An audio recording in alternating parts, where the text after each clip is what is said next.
video, we'll be discussing open-ended rich problems. And open-ended rich problems have a lot of different types of features. So one feature is that they might involve multiple solution paths. Another feature is that they might be more qualitative in nature. They might ask students to describe things. And another feature is that they might ask students to reflect on their learning process and ask how they're working on things and why they're doing certain things. So you might call those metacognitive questions.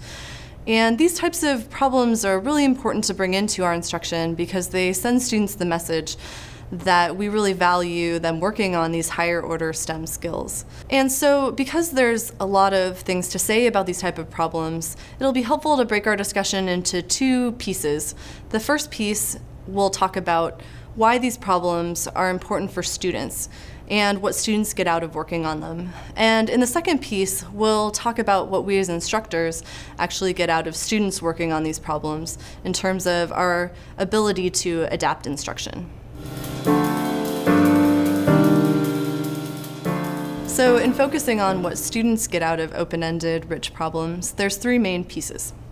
The first piece is that by working on these types of problems and seeing other students in the course working on these types of problems, students can get a sense of multiple ways that people approach working on problems. And the second piece has to do with what students have been used to in high school and what they might need to get used to in college STEM courses. And so there's an expectation oftentimes that math and science problems should only take a couple of minutes to finish, and if you're taking more than maybe 2 minutes, maybe you're doing something wrong. And so by working on these types of problems, students can start to understand what's important to working on STEM problems generally, and that they might take more than 2 minutes to solve.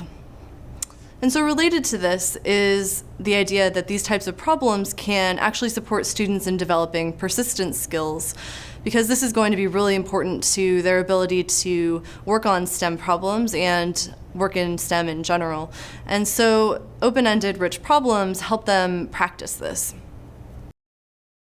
So I asked David Webb about why he started teaching with more open-ended problems in his courses. And here's what he had to say. My name is David Webb, and one of my research interests is teachers' classroom assessment practices. So I found that when I had experiences as a learner where I saw instructors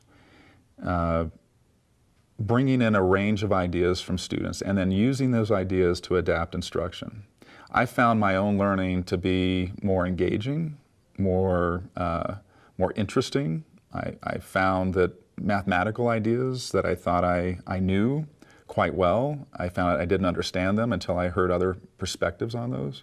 So my firsthand experiences as a learner, when I saw some of those approaches to instruction being modeled, it was easy for me to be convinced that this is the way I should really teach. So this is a really big deal. You know, we often aren't able to realize some of the places that we can grow and improve without seeing others' approaches. And so bringing open-ended problems into our courses can really help students in this way. So next we're going to delve into a case study that involves taking a pretty traditional lecture course and making just one kind of smallish change along these lines. And this approach involves adding one open-ended rich problem to the weekly homework, and then training students in giving one another peer feedback on these problems for a few minutes during class once a week. And so one of my colleagues, Dan Reinholtz, he's a math researcher and educator, developed an intervention as part of his PhD work. And he was really frustrated by the high failure rates in college calculus and wanted to do something about it. And so this intervention was aimed at supporting college calculus students. So hi, I'm Daniel Reinholtz, and I'm a postdoctoral researcher who focuses on how to design learning environments in math and science. So the intervention was called Peer-Assisted Reflection, or PAR for short. And the idea is that as students analyze the work of their peers, that could actually teach them reflection skills. Because often it's much easier for us to look at and be objective about somebody else's work rather than trying to look at our own work, which is sometimes too close to us to really see the flaws in it. So the PAR cycle is an activity that has mainly 4 parts to the structure. And the way that it works is it's incorporated into students' weekly homework assignments. And so students might sort of have all their regular problems, and then they'll have one special problem that's called the PAR problem. And the PAR problem is a little bit different from traditional problems.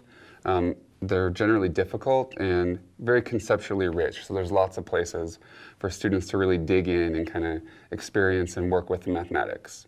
So those are kind of the tasks you want to choose to do this. So students will, as part of their weekly homework, they'll work on one of these problems, and after they finish it, there's another page that helps them self-reflect on their work. And the self-reflection is just really quick, a couple of check boxes for different things they can look at in their solutions, like did I explain my work, or did I use proper units, or those types of things. And so it kind of helps students remember to think about these things when they're doing later problems. Then after students go through that reflection, they come into class and they work with a random partner, so they get a diversity of opinions, and those two people will trade their work with one another, spend about 5 to 7 minutes just silently reading the work and giving written feedback, and then they trade back and they actually have about 5 to 7 more minutes to talk with one another, discussing their feedback. They could discuss the problem more generally, anything they struggled with or found interesting. And so after students do that, they have all this information that they can take to improve their work, and so they have the option to revise their assignments before they turn them in. And so that's sort of the last step, is they actually get feedback that they get to use rather than just getting feedback that they take and move on. Over 98% of the students actually revise their work. So I asked Dan if he could tell me a little about his learning goals for this intervention, and here's what he had to say. So PAR is really a holistic intervention with a lot of different learning goals. I mean, at the most basic level, the hope is that students understand the concepts in calculus at a deeper level, and that could be evidenced by them learning how to explain or communicate their ideas better, which is a major focus, and also for them to reflect and analyze on their own work and how they're understanding their own understanding. And I think the final piece is just dispositions. Because this is a collaborative activity, it teaches students how to interact with one another, and because it's an iterative activity, students work on a problem, reflect, get feedback, and revise, so they actually learn how to be more persistent over time, because they see initially they fail, and if they stick with it, they can actually get it over time. One thing that I think is really cool about this intervention is that it closes the feedback cycle loop. So if you recall our diagram from earlier, in a lot of traditional courses, it might be possible to get feedback on homework, but the rest of the cycle, formulating a plan and revising, aren't usually built into homework. So this is a problem a lot of my colleagues have noticed and created interventions around. So for instance, Kathy Perkins also saw this as a problem in physics courses. So one challenge we saw in our class was that students would complete the weekly homework, but they really didn't have any incentive to go back and revisit that homework and see where they were successful and where they still needed to work and learn more. So in the homework correction problem, what we had students do was review their homework submission compared to the posted solution, and then really examine the reasoning they had used in their answer to the reasoning in the posted solution, and identify where their reasoning had gone astray, what reasoning they needed to modify and advance in order to have a full understanding of the problem. So in the PAR problem intervention, the structure naturally builds this in. And I also wondered how Dan supported students to communicate their feedback to one another, as this is a hard skill to develop, and these students didn't have a lot of experience doing so going into the course. So I think there's sort of two key components to the training. The first was just up front in the class, taking time with students to let them know this is something different from what you've normally done. It's going to take some time to learn how to do this, and sort of talking about the key features of things that you would do when looking at somebody's work, or what does it take to have a productive conversation with one of your peers, because you're criticizing one another, but not as a way to insult one another, but to improve and learn. And so sort of starting out to establish those norms is really important in the beginning of the semester. And the other thing that I think really matters is giving students sort of regular training and opportunities to practice this, because giving feedback is hard. It's not something that they've really been taught to do traditionally. One of the things I would notice is a lot of students would just say, oh, it looked good.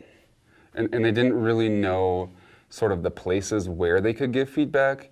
And so I found the self-reflection was really helpful, because it pointed out specific things that students could look for, be it using explanations or how pronouns were used or other things like that. And so students actually started to take the things they saw in their self-assessments and apply those in their peer feedback. So kind of giving the right scaffolding seems really crucial. Lastly, I asked Dan to tell us about some of the research he's done on using this intervention. So I developed the PAR intervention in Introductory College Calculus, and the studies took place over 2 semesters. Each semester there was one teacher who was teaching with PAR, and then the other sections were used as control groups to look at student learning. And so with those controls, comparing during the first semester, experimental who got PAR and those who didn't, the PAR students actually had a 13% higher passage rate. And during the second semester, there were improvements to the intervention itself based on things that I learned. And so then during second semester, students actually improved their success by 23%. Dan is continuing to perform research on the effectiveness of his PAR intervention and following students' persistence and communication skills in greater detail. It's even recently been adapted into a physics context with some positive results. And so just to show you a little bit, here's some quotes from some preliminary results of Dan's research on persistence. So these persistence skills are particularly important as students often start off college with a somewhat skewed perspective on how long math and science problems should take.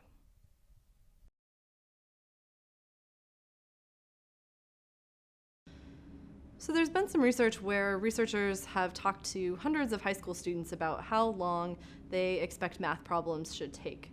And for the question, how long should it take to solve a typical math homework problem, the average answer was actually under 2 minutes. Researchers also asked an additional question, what's a reasonable amount of time to work on a problem before you know it's impossible? The highest answer was only 20 minutes, with the average being much less than that. And students would say things like, normal problems should only take me 30 seconds to 2 minutes, where actually if I know I should give up if it takes much more than 5. So students actually had their perception of how long math problems should take was pretty short.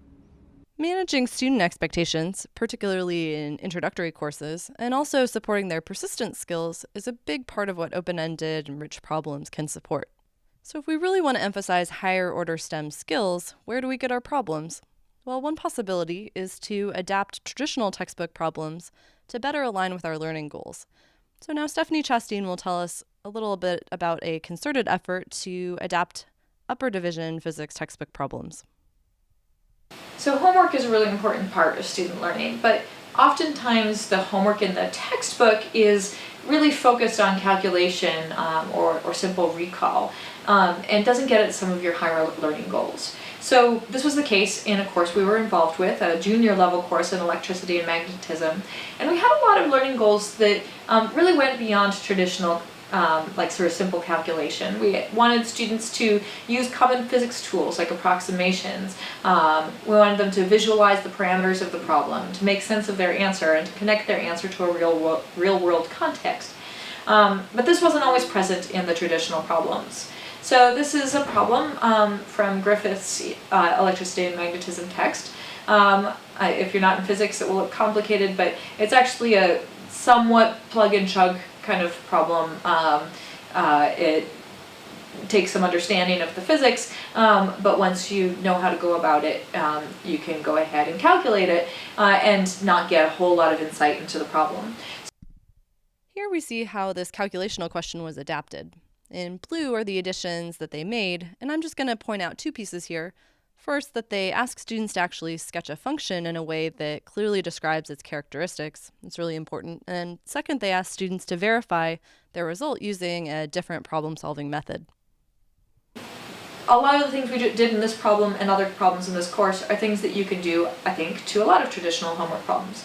So we gave a real-world context, but you could also ask students when might a problem like this arise. You can ask them for the real-world context. We asked students to sketch something. You could also ask students for other visual representations like graphs, and ask them to explain or discuss what it is that they're finding. So this really indicates that you value that, that process. And then you can ask students to engage in good problem solving practices. This is something that we did a lot because it was really important for us, like checking that their answer is consistent or that it made physical sense, checking their units, looking at the origin, listing their assumptions. Those are all sorts of things that we really wanted to make clear should be part of their standard problem solving practice. And then finally, we might note some interesting aspects of the problem. So these were all aimed at having students make more sense of the calculations that they were doing, and I think are applicable in a lot of courses. So our last example is going to be from Colleen Lewis, a computer science faculty member at Harvey Mudd.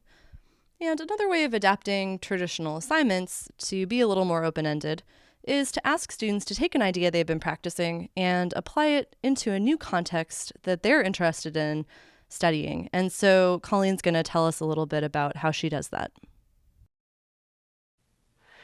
So a lot of the assignments at Harvey Mudd in the Intro Computer Science course allow the opportunity to use the tools that were required to be practiced on the assignment to go further. You had to do this, but you can use these same tools to do all these amazing things. And I think providing those opportunities allows students to see value in the assignment because it aligns with their own interests, to feel powerful in what they can accomplish with those new tools. And that it's not just about some external evaluation of the performance on that task, but they might use these tools in creative ways to extend what they've already accomplished in the homework assignment. And I think by being encouraged to extend the homework assignment, it really provides the opportunity to reframe homework as an opportunity to build a set of tools that you can do then cool things with. I asked Colleen if she could share with us an example from her course, so now take a look at this slide. And this is the very first Introductory Computer Science course assignment she gives, where her students are exploring the Racket programming language and looking at some basic functions for creating graphics. And the final problem on this homework set is an extra credit problem where students can extend their practice with these basic functions to create an image of their choosing. So I thought this was an interesting approach because we often want students to apply ideas they've learned to a new context. And in this case, students get to actually pick the new context as one that they particularly care about. In this video, we've seen lots of different approaches to supporting students in higher order STEM skills through open-ended rich problems. So we've seen the value of students seeing one another's work, and also ways of helping students really close that feedback loop to iterate on and improve their learning.